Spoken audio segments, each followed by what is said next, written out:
kunne godt tænke mig lige at give et ord med på vejen til den her fantastiske sommersandal fra Reef, eller Klipklap, om man vil. Den har en bred rem her, som er lavet af stof, hvilket jo er det, der er kendetegnende ved Reefs klipklapper. Der kommer det mere her.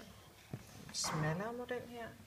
Men det her kan være rigtig rart at have op imellem tæerne, til forskel fra andre, som hvor det er lavet af plastik.